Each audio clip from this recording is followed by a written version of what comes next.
बहनों और भाइयों नमस्ते। दोस्तों, क्या इस शहर में अब जागृति आ रही है, युवा जाग रहे हैं, या दोष और प्रत्यारोप यह सब करके समय बर्बाद किया जाएगा और ये सब वोटों के लिए होगा, लोगों से कोई मिलेगा नहीं मिलेगा पता नहीं। बहुत साल हो गए,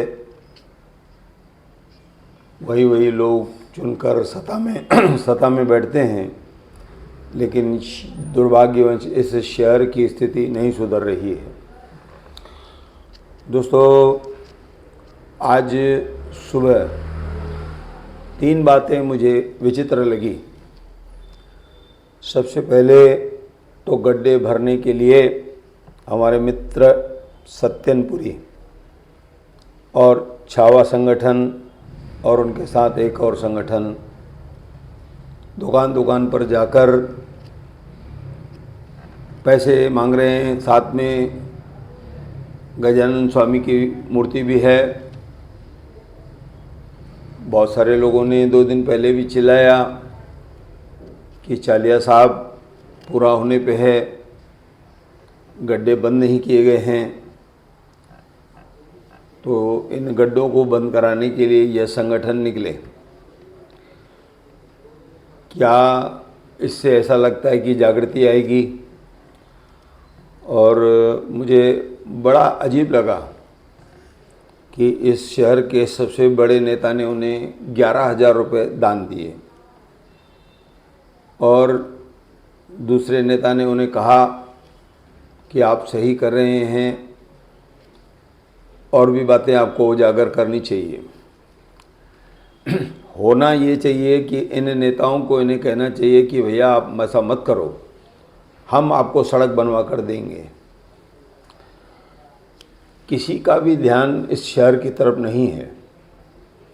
लूट जो मची हुई है इस शहर में, उस लूट का हिस्सा या उस लूट का मौका नेताओं को कैसे मिले, इसलिए आरोप प्रत्यारोप चल रहा है।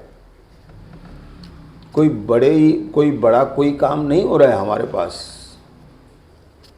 अब इनके बाद मैंने देखा कि एक व्यक्ति,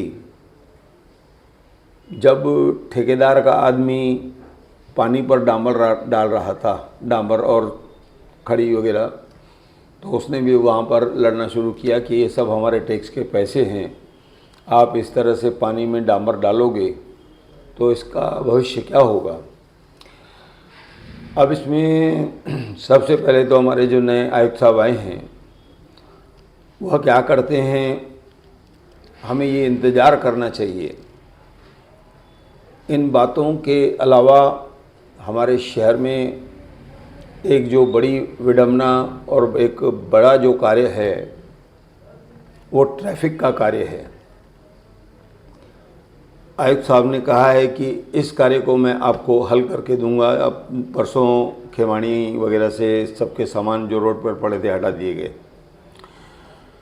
अब मैं यहाँ पर नेताओं को और दुकान पंचायतों से आह्वान करूँगा कि हमारे पास एक एक रास्ते पर 5-5 अलग से रास्ते निकलते हैं।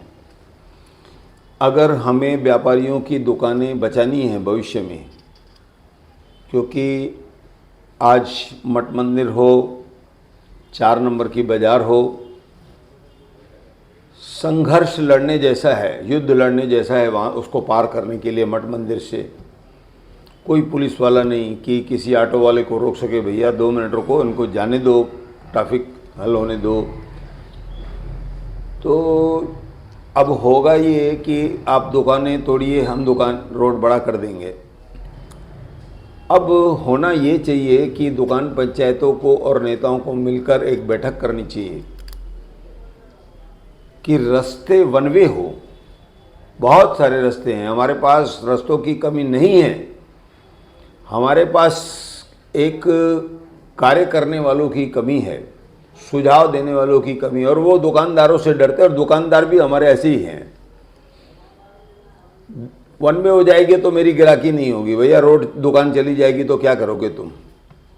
तो अपनी दुकान बचाओ। बम्बई में और बहुत सारे जगहों पर, कल्याण में बहुत सारे रास्ते वन में हैं। अमरनाथ कैसे खाली पड़ा है, हमसे ज़्यादा लोग रहते हैं वहाँ पर। दोस्तों, अब जब तक वन वे नहीं होगा रास्ते, तो इस बात को भी आप उठाइए, नेताओं तक पहुँचाइए। और मेरी भी नेताओं से निवेदन है। अब एक और बात जो सामने आ रही है, और ये व्यक्ति कह रहा है कि मैं चालिया साहब मेले में अनाउंस करूंगा। अभी भी उसने कुछ वीडियो बना दिए हैं कि जो चालिया साहब का प्रसाद है वह नेताओं से मत लो, उनसे दोना मत लो। एक तरह से मैं कहूँगा कि ये उनकी मेहरबानी उठाने जैसी है। अब दूसरी तरफ हमारे कुछ मित्र बता रहे हैं, और ये बात मैंने पहले भी उठाई है, और सबसे पहले तो ये होता है कि जहाँ पर भी आप सेवादारों को खड़ा करते हैं उस पर आपकी नज़र नहीं रहती है। वो क्या कर रहा है, किसके साथ कौन सी अभद्र भाषा बात कर रहा है। पिछले वर्ष गेट पर तमाशा हो गया, महिला बेहोश हो गई। जब उसे होश आया, उसे अंदर भेजे जाने की कोशिश की तो एक महापुरुष भिड़ गया कि इसके लिए अलग से ब्रिज बनाए क्या। एक कटु वचन है, ऐसे लोगों को मत खड़ा करो। बचपन से तो हम देख रहे चालिया साहब पे ऐसा होता नहीं है। और मैं यहाँ से एक और चीज़ चालिया साहब को कहूँगा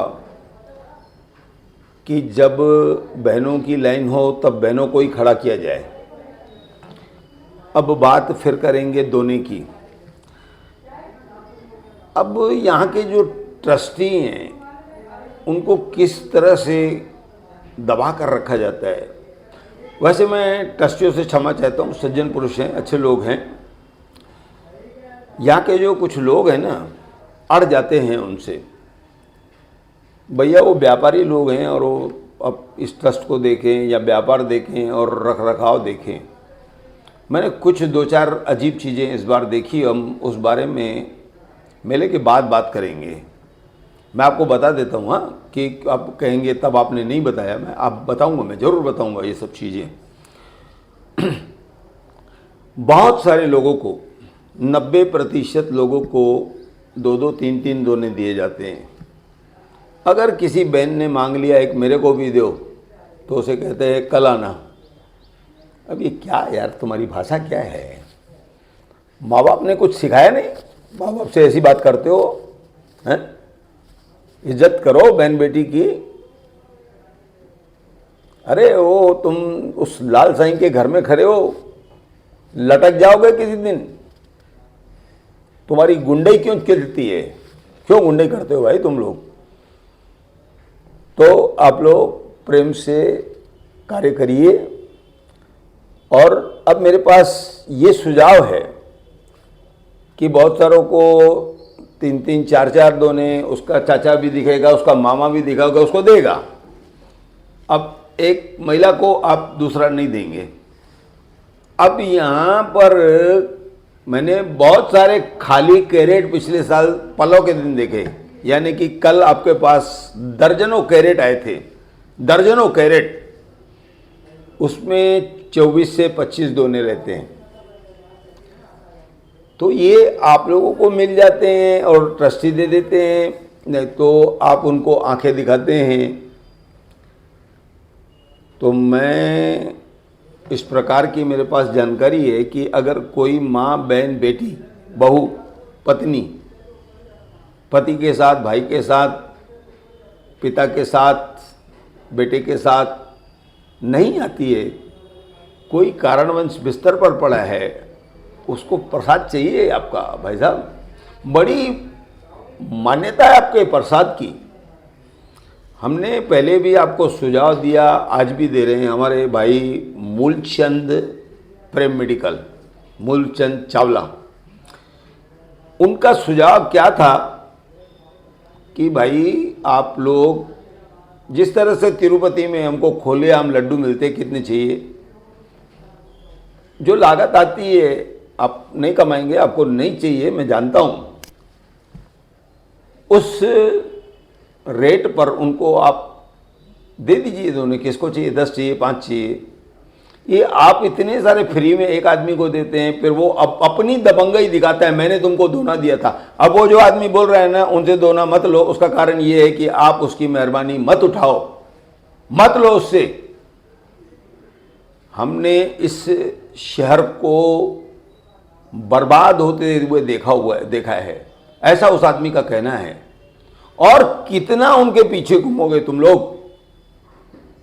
कहाँ गए हमारे सब ये जो संगठन चलाते थे? खत्म हो गए ना सब, नया कोई पैदा नहीं हो रहा है। नए को सीधा काउंसलर बनना है, बहुत पैसे हमारे पास, हम लुटा देंगे, हम काउंसलर बनेंगे। क्यों बनोगे काउंसलर? क्या है उसमें? करोड़ों रुपए है। ये जो हो रहा है ना, तुम लोग नए आओगे तो तुम लोग अपना और खर्चा निकालोगे। ये शहर तुम लोग नहीं सुधारोगे।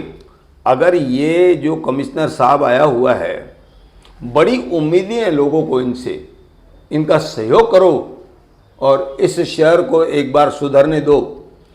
जो जो बिल्डिंगें बनी, क्या एक पैकेट नाश्ते का कोई नेता देके गया तुमको? एक दिन तुम्हारे रहने की व्यवस्था की, एक कपड़े में तुमको बाहर निकलना पड़ता है। बड़ी दुखद बातें हैं। क्यों यार इनके पीछे घूमते हो? 2 पैसे खर्च नहीं कर सकते हो तुम? तो कुल मिलाकर सुबह से ये जो घटनाएं मुझे दिखी, मुझे दुख हुआ। मैं उन नेताओं से कहूँगा, भैया उनसे हाथ जोड़ो, भैया आप बैठो, हम कुछ ना कुछ करते हैं। अब इतना बड़ा शहर का नेता कुछ कर नहीं सकता है, उसको 11,000 रुपये दे देता है। ये कितनी बड़ी विडम्बना है। क्या भैया जाओ तुम भीख मांगो और तुम गड्ढे भरवा के दिखाओ? क्यों तुम्हारे पास ये नहीं है कि मैं भरवा के देता हूँ? और ये जो माइके लाल हैं, बार बार बड़ी बड़ी बातें करते हैं, हम ऐसा कर देंगे, ऐसा कर देंगे, ऐसा कर देंगे। हुआ क्या है? क्या किए? आप लोग तो आते ही नहीं 5 नंबर में। 5 नंबर में तो तुम लोग आते नहीं हो।